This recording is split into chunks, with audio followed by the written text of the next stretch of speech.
నమస్తే, welcome to our channel. నేను సిరి. ఏపీలో వైసీపీ ఓడిపోయిన తర్వాత జగన్మోహన్ రెడ్డి గారిని కలవడానికి కూడా ఎవరు ఇష్టపడట్లేదంట. అంటే అక్కడ 10 మంది గెలిచినా కూడా అవినాష్ రెడ్డి ఇంకా సజ్జల తప్ప జగన్మోహన్ రెడ్డి గారిని తాడపల్లి ప్యాలెస్లో కలవడానికి ఎవరు ఇష్టపడడం లేదని చెప్పేసి మనకి వార్తలు వస్తున్నాయి. 4 ఎంపీలు గెలిచినా కూడా ఇంతవరకు కలిసే ప్రయత్నం కూడా చేయలేదంట. మరి ఎందుకు ఏంటనేది మనకు వివరించడానికి మనతో పాటు ఉన్నారు ప్రముఖ senior journalist doctor Durga Vadlamani గారు. నమస్కారం మేడం. నమస్తే. మనం ఇప్పుడు చూస్తుంటే సజ్జల రామకృష్ణ, అవినాష్ రెడ్డి, జగన్మోహన్ రెడ్డి వీళ్ళు ముగ్గురు మాత్రమే ఒక దగ్గర ఉన్నారు. మిగతా ఎవరైతే గెలిచారో ఆ 10 మంది ఇంతవరకు కలిసిన ప్రయత్నం చేయలేదంట. అసలు రావడానికి కూడా ఇష్టపడట్లేదంట. ఎవరైతే 4 ఎంపీలు గెలిచారో వాళ్ళు కూడా ఇంతవరకు కలవలేదంట. ఎందుకంటారు మరి? ఎందుకేంటమ్మా, ఇప్పుడు చూడండి, ఇందాక మనకి నిన్న ఒక ఆయన రాజా ఎవరో ఆయన ఇచ్చాడు, అసలు చెప్తే వినలేదు ఈయన ఎవరు జగన్మోహన్ రెడ్డి, ఆయన వల్లే ఇవాళ ఓడిపోయాము అని ఒక స్టేట్మెంట్ ఇచ్చాడు. చూసావా, ఎవడైనా నిన్నటి వరకు నోరు విప్పారా? ఇప్పుడు ఏమంటారు, మేము చెప్పినా ఆయన వినలేదు, ఇప్పుడు జగన్మోహన్ రెడ్డి వల్లే మేము ఓడిపోయాము, లేదు సజ్జల వల్లే ఓడిపోయాము, లేదు ధనంజయ రెడ్డి వల్లే ఓడిపోయాము, లేదు సిఎస్ జవహర్ రెడ్డి వల్ల ఓడిపోయాము, ఇలా రకరకాలుగా చెప్తున్నారు. అంటే మేము ఏదైనా మాట్లాడాలి అనుకున్నా కూడా మాకు అపాయింట్మెంట్ దొరకలేదు. ధనంజయ రెడ్డి ఇక్కడే ఆపేస్తాడు, లేకపోతే సజ్జల దగ్గరే ఆగిపోతుంది, లేకపోతే మన జవహర్ రెడ్డి దగ్గర ఆగిపోతుంది. సో ఎవరికి యాక్సెస్ లేదు. మనం చెప్పుకున్నాం ఆల్రెడీ ఇవన్నీ. ఎప్పుడైతే యాక్సెస్ లేదో, ఇప్పుడు దౌర్భాగ్యం ఏంటంటే వైసీపీలో జరిగింది, 5 ఏళ్ళు వాళ్ళకి అంత మంచిగా 151 సీట్లు ఇచ్చినప్పుడు వాళ్ళు కలిసికట్టుగా ఎవడు పనిచేయాల, ఎవరికి వాళ్ళు కూడా కాదు. ఇప్పుడు ఏమైందంటే వాళ్ళకి ఒక ఫ్రీడమ్ లేకుండా పోయింది. ఎమ్మెల్యేలకి, ఎంపీలకి ఒక రెడ్డి కమ్యూనిటీనే ఆయన తీసుకుని తనకు కావాల్సిన వాళ్ళని దగ్గర పెట్టుకుని మిగతా వాళ్ళని ఆయన పట్టించుకోలేదు. ఇంకొకటి ఏమైందంటే అసలు ఎవరికి ఫ్రీడమ్ లేకపోవడంతో నీకు మాట్లాడే హక్కు లేదు, నువ్వేది చెప్పే హక్కు లేదు నీకు. అంటే భయంతో బతికారు 5 ఏళ్ళు వాళ్ళు. ఆ భయంతో తప్పులు చేశారు. మీరు అబ్జర్వ్ చేశారంటే ఎప్పుడైతే వాలంటరీ వ్యవస్థ వచ్చిందో దాని మీద కూడా ఇవాళ ఒక అతను మాట్లాడాడు, ఒక ఎమ్మెల్యే, ఈ వాలంటరీ వ్యవస్థ వల్ల మేము దెబ్బతిన్నాము, మాకు ప్రజలతో సంబంధం లేకుండా పోయింది, మనం ఇవన్నీ గతంలో మాట్లాడుకున్నాం, వైసీపీ ఓడిపోతే ఇవి కారణాలని చెప్పాము, నిన్న కూడా వాళ్ళు ఓడిపోయాక కూడా అదే మాట్లాడుకున్నాం మనం. ఇవాళ ఎంపీలు ఎమ్మెల్యేల నోటి వెంట అదే వస్తుంది. ఎందుకు చెప్తున్నామంటే వీళ్ళు ఎందుకు ఓడిపోతారు, వాలంటరీ వ్యవస్థ ఎప్పుడైతే వచ్చిందో ఎవరితో ఎవరికి సంబంధం లేదు, వాలంటీర్లు వెళ్తున్నారు, ఆ పథకాలు ఏమున్నాయో నవరత్నాల్లో కొన్ని ఇంటికి ఇచ్చేస్తున్నారు, ఆయన బట్టలు నొక్కుతున్నాడు, అవ్వాతాతలకు పెన్షన్ వెళ్ళిపోతుంది, ఆయన బటన్ నొక్కుతున్నాడు, అమ్మఒడి వెళ్ళిపోతుంది, ఆయన బటన్ నొక్కుతున్నాడు, ఆటో వాళ్ళకి వెళ్ళిపోతుంది. ఇంకెవడికి పని ఉంది? పనల్లా బటన్కే ఉంది. ఆ బటన్కి, ఆ నొక్కుతున్న 2 వేళ్లకి పని తప్ప ఇంకెవరికైనా పని ఉందా? జగన్మోహన్ రెడ్డి కూడా వేరే పని లేదు. ఆయన నెలలో ఒక్కరోజు ఆ బటన్స్ నొక్కి వేళ్ళు అరిగిపోతాయి అంతే. 5 ఏళ్లలో ఆయన నొక్కి ఆయన వేళ్ళు అరిగిపోయాయి తప్ప ఆయన బాడీ ఏం కుందలేదు. ఎందుకంటే ఆయన కూర్చుని ఉన్నాడు కదా ప్యాలెస్లో మహారాజులాగా. నేను అనేది అసలు ఇది చాలా ఆలోచించాల్సిన విషయం. నీకు మహా సామ్రాజ్యాలు కూలిపోవటం కూడా ఇట్లాగే జరుగుతుంది. ఊరికే మనం ప్రజలకి, ఇప్పుడు మీరు రోజు ప్రతివాడికి అన్నం పెట్టేస్తారు, వాడికి కావాల్సినవన్నీ సదుపాయాలు ఇచ్చేస్తాం అనుకుందాం, వాడు కష్టపడతాడా? పడడు కదా. కష్టం లేకపోతే సోమరైపోవడమే కాదు, వాడు కొన్ని రోజుల పైకి తిండి కూడా తినడు, వాడు అనారోగ్యం పాలవుతాడు. మీరు కావాలంటే గమనించండి. మీరు ఒక ఎలుకకి ఒక 10 రోజులు మీరు బాగా, మీకు తెనాలి రామలింగడి కథ కూడా ఉంది. నేను ఎందుకు చెప్తున్నానంటే మనిషికి ఏమవుతుందంటే, మనకి కూర్చోబెట్ట ఎవడైనా అన్నం పెట్టాడు అనుకోండి, అలా కంటిన్యూస్గా ఒక ఏడాది పెడితే తర్వాత మనం కదలలేము, మన బాడీ పెరిగిపోతుంది, మనం కదలము, మన ముందు మైండ్ కూడా పనిచేయదు, ప్లస్ సూర్యరశ్మి ఉండదు మనకి. సో మనకి రోగాలు కూడా వస్తాయి, చర్మ రోగాలు. ఇంకొకటి, వృత్తి విద్యలన్నీ నాశనం అయిపోతాయి.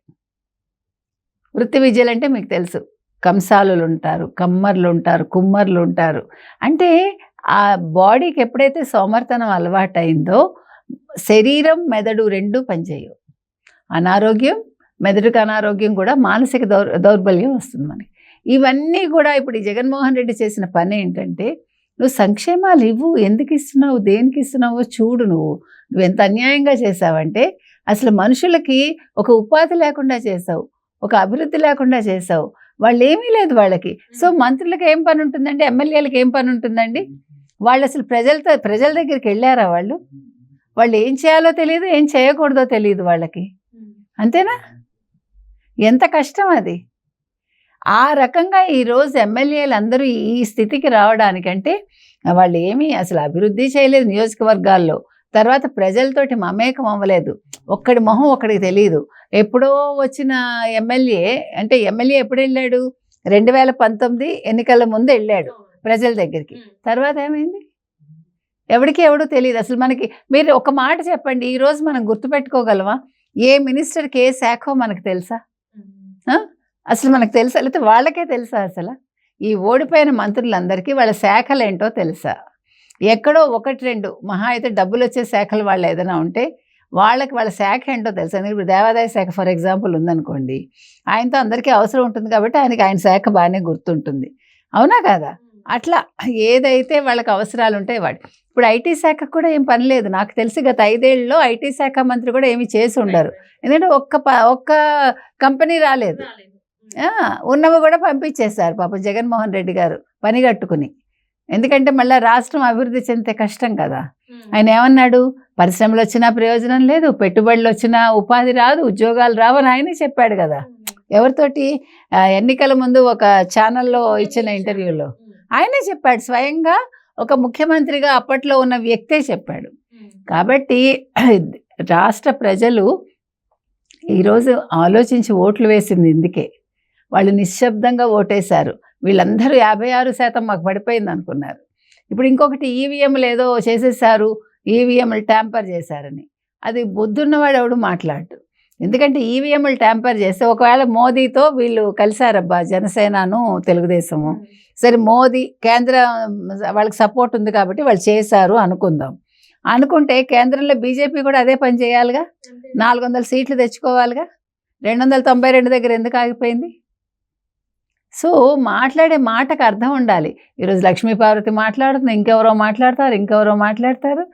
ఎంత అసహ్యంగా ఉందంటే. ఇంకొక విషయం ఏంటంటే, ఈ మంత్రులందరూ ఓడిపోవడమే కాకుండా ఈరోజు జగన్మోహన్ రెడ్డి పెయిడ్ ఆర్టిస్టులు ఎవరైతే ఉన్నారో కొంతమంది, ఈ పెయిడ్ ఛానల్స్, చిన్న యూట్యూబ్ ఛానల్స్ సడన్గా పుట్టగొడుగుల్లో వచ్చాయి మనకు తెలుసు.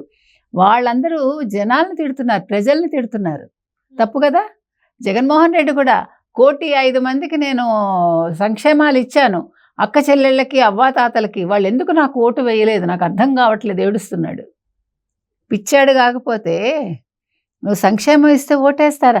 అంటే నేను అనేది ఏంటంటే, నువ్వు బ్రైబ్ చేసావా వాళ్ళకి? నువ్వు లంచం ఇచ్చావా వాళ్ళకి? నెల నువ్వు డబ్బులు ఇచ్చి 5 ఏళ్ల తర్వాత నాకు వేయమని అడిగావా నువ్వు? అది కూడా తప్పే కదా. ముందు ఆ విషయానికి ఆయన అరెస్ట్ చేయాలి అసలు జగన్మోహన్ రెడ్డిని. అవునా? అంటే నువ్వు వాళ్ళకి డబ్బులు ఇచ్చింది, ప్రజలు డబ్బులు ఇచ్చింది, నువ్వు ప్రజల్ని రేపొద్దున ఓటు వేయటం కోసం ముందుగా లంచాలు ఇచ్చుకున్నావా నువ్వు? అసలు వాళ్ళు ఎందుకు వేయాలి? నువ్వు ఉపాధి ఇచ్చావా? నువ్వు అభివృద్ధి ఇచ్చావా వాళ్ళకి? నువ్వు అవి చేశాక అడుగు. ఓకే, నేను అభివృద్ధి చేశాను, లేదు నేను మీకు సంక్షేమం ఒకటే కాదు, నేను మీకు ఇన్ని ఫ్యాక్టరీలు తీసుకొచ్చాను, ఇంత పరిశ్రమలు తీసుకొచ్చాను, ఇన్ని ఉద్యోగాలు కల్పించాను, యువతకు ఉపాధి కల్పించాను, నాకెందుకు ఓటు వేయలేదని అడిగే హక్కు ఆ రోజు నీకు ఉంటుంది. అప్పుడు వాళ్ళు కూడా సమాధానం చెప్తారు. తప్పైందనో ఒప్పైందనో తప్పైంది.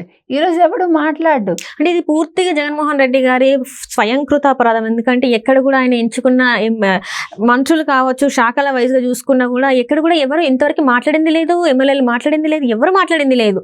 ఏమన్నంటే పథకాల గురించే మాట్లాడుతున్నారు కానీ ఎవరు కూడా ఇంతవరకు అభివృద్ధి గురించి మాట్లాడింది లేదు. ఆంధ్రప్రదేశ్ అభివృద్ధి మేము ఈ 5 సంవత్సరాలలో ఈ రోడ్లు ఇప్పించాం, లేకపోతే మంచినీళ్ళ గురించే కావచ్చు, ఆరోగ్యాల హాస్పిటల్స్ గురించి కావచ్చు, దీని గురించి వాళ్ళు మాట్లాడిందే లేదు. ఎలా మాట్లాడతారు? ఏం చేశారని మాట్లాడతారు? ఇప్పుడు జగన్మోహన్ రెడ్డి ఓడిపోతే ఏడుస్తున్నారు కదా వీళ్ళందరూ. ఇందాక మనం చెప్పుకొని పుట్టగొడుగులన్నీ. ఒక ఆవిడ అంటుంది, ప్రజలు అదే ఇప్పుడు మనకి చెప్తారు కదా, తేలుకు విషం కొండిలో ఉంటుంది, పాముకేమో పలానా చోట ఉంటుంది, మనిషికి మాత్రం నిలువెల్ల విషం అంటారు కదా. సో ఇప్పుడు ఈ మనుషులందరూ నిలువెల్ల విషంతో నిండిపోయారు ఈ ప్రజలందరూ. అందుకే జగన్మోహన్ రెడ్డికి ఓటు వేయలేదు ఒక ఆవిడ చెప్తోంది. ఇప్పుడు ఆవిడ మీద కేసు పెట్టాలి నన్ను అడిగితే. ఎందుకంటున్నానంటే తప్పు కదమ్మా. అంటే పథకాలు ఇస్తే వేసేస్తారా? అంటే సంక్షేమ పథకాలు ఆవిడ చెప్తున్నది అదే. మీరందరూ కలిసి ఒప్పారి పెట్టుకోండి. ఒప్పారి అంటే కూర్చుని ఏడవండి సాయంకాలాలు. జగన్మోహన్ రెడ్డి ఓడిపోయినందుకు చచ్చిపోతే ఏడుస్తారు చూడండి, అట్లాగా సంతాప సభలాగా. ఇదేంటిది? Right madam, right. Thank you so much madam.